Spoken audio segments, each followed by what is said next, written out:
let me start with a quick question. I need a volunteer from the audience to come up here real quick. It won't be too bad. Just someone to come stand up next to me for a second. Just have to stand. Cool. Oh, we got a couple. Okay, just stand. Yeah. Okay, notice anything different, anything odd? Did we hug earlier? Yeah, we did. Okay, we hugged, yeah. Okay, nothing out of the ordinary? No. Okay, go ahead and take a seat. So I do that because a little life hack I learned 2 years ago now is when I stopped using soap and shampoo. So I've used almost no soap or shampoo in 2 years. None of you noticed this. I found that it was actually really good for my skin and my hair. I did not need it. Before we invented this, humans got by just fine. So I saved time and money by doing this. Just something you did not notice. Just saying. Water works fine, yeah? So this is also something to show that I think every one of you probably experiments and does weird things too. So stand up, talk to one person and share one thing you do to experiment, anything unique, just one thing you do. All right, so that was just to prove a point that you have your own little things you do, own little life hacks you've learned to discover over the years. There are so many that I will not be able to get into all of them today. Here's just a few I've done. I've done a few hundred, but this is just a couple. So for example, taking a sabbatical or going without mobile phone for 3 months and other things like that. You just experiment, try something different, and you get good results. The biggest life hack I've done is for 5 years, where I've been tracking my performance, my happiness, and my fulfillment every single day, as well as every single goal I've had. So I now know with some accuracy whether I've been exercising or sleeping well or whatnot. You just get a certain sense of awareness and consciousness and mindfulness about where you are if you're aware of this and what I can do to improve. But this is about you. So today is a short introduction to your heart, body, mind, and a few techniques and so on for going forward. So I'm just going to start in. Do you have any idea what these components are? What's it? Hormones. Close, okay. Hormones, anyone else? Activity. Relationships? Activity. Y'all are good. This is quite close. The biggest? Genes. So hormone, kind of. You inherit this. About 50% of the variance is inherited. Intentional activities is the key, but circumstance like your job and whatnot, where you live, not so important. What you do, what you think, what you feel over time, like the intentional activities you take is a really, really big chunk of the pie for happiness. So you can hack this quite easily. These are the 6 of really solid things you can do on a regular basis to improve your happiness. Pay attention, be mindful, meditate. We'll do that in a moment. Friendships, relationships are really, really key. Practicing gratitude, giving thanks, practicing kindness. Exercise is huge, and letting go, forgiving. 6 things can change your life. The last one I really love on the emotional side is reframing. Yes, I fall. I intended to do that. So don't do it to the Pollyanna level, but let yourself reframe situations in a slightly more constructive approach. All right, so one more. 6-second pause. Do you know what this is? This is love. This is oxytocin, which is a component of love. It's a molecule. Emotions are molecules. Emotions are molecules that roughly exist for 6 seconds after you have a stimulus, goes from your head, your body, and it dissipates after 6 seconds, roughly. So you have some intentional action between stimulus and that 6-second period where you can break the cycle. If you teach yourself to take a 6-second pause and intentionally distract yourself using a cognitive kind of process, like I want to go to Bali, Phuket, whatever. You make a list of 6 places you want to go or 6 of your favorite ice creams. Take some time to actually process that. It's not just count to 10, because if you count to 10, you're probably still stewing over that emotion, right? Let it break. Get past that point. So practice a 6-second pause, 6 intentional thoughts and perspectives outside of that emotion. Okay. Now I'm going to move into the body. So I like to get everyone moving.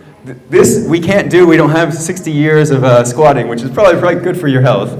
But we will do. This we're not going to do today. I just want to show this to you. If you don't think you have enough time to exercise, you're wrong. In 7 minutes, this is a scientifically proven exercise plan, which you can do pretty much anywhere. I'd love to do it now, but we don't have the time. So, fantastic little hack, good way to practice. We're going to do a little bit right now. Everyone stand up. Just one, just one. And this is going to be tough, so just pay attention to the screen. I'll try to do it too. Do 3, okay? Arms out, back straight, butt goes out, and squat. Slowly, 90 degrees, up, 2, and 3. Beautiful. You just worked out today. Give yourself a round. Of course, more the better. All right, so this is my favorite one. I think many of you know this now, but high-intensity interval training makes your workouts much, much, much more efficient. Everyone can do this. You can walk for 8 minutes, run for a minute, sprints, go really, really, really intense, walk, run, in a 20-minute cycle. You're much more likely to have, you lose weight faster, you increase your strength. It's just a much easier and more efficient way of exercising. So now to your mind.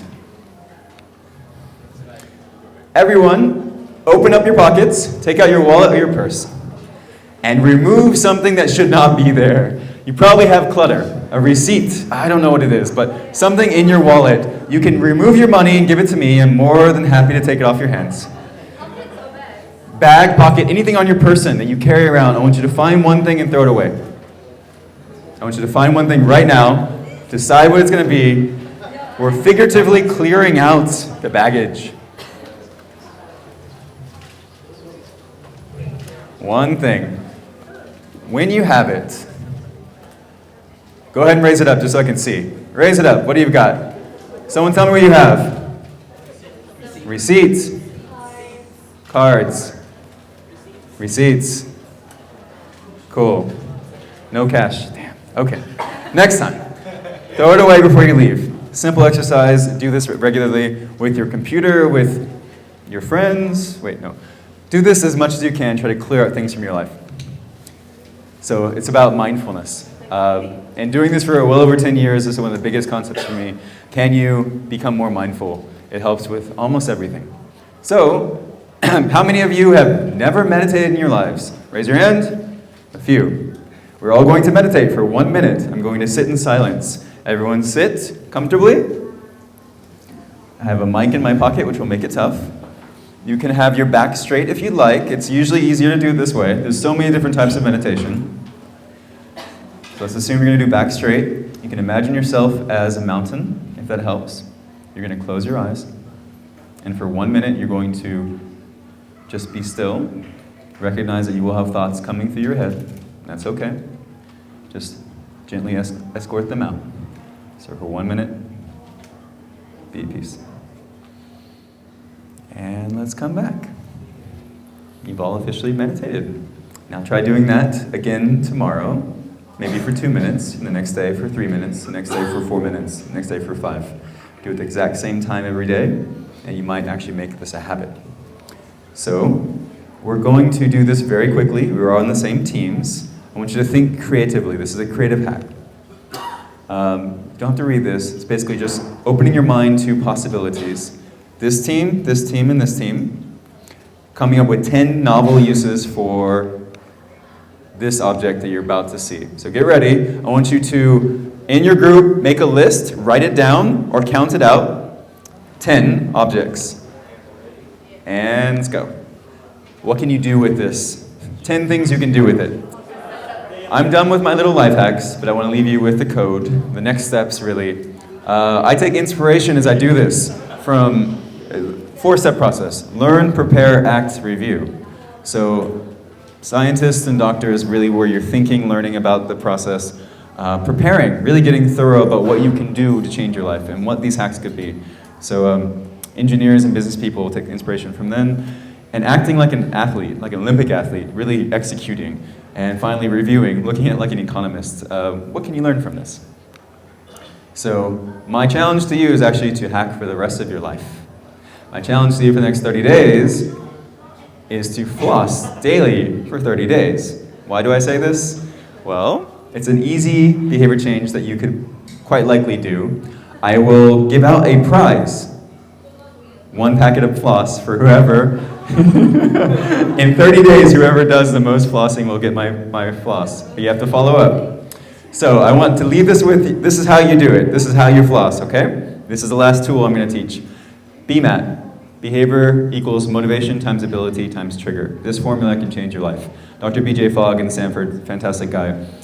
If you want to floss today, tomorrow, the next 30 days, you need to think about the trigger. Start with the T. What can you do to actually trigger this change in your life? Anyone have an idea of how you can remind yourself, trigger yourself to do this tonight? Set the alarm on your phone. Alarm on your phone is great. It's another one. Post a note in the mirror is fantastic. How about a really simple one, like put the floss on top of your toothbrush? Because you're going to brush your teeth, right? Right? Okay, so you're going to see the floss. That will trigger the thought. All right, what about ability? How many of you have the floss already? If not, it's going to be very hard to do this. You need to go and buy it now, right? To make it a note to do that so you can make that change. And if it's ever really hard, like climbing Mount Everest, decide to climb a little hill first. Change the ability level.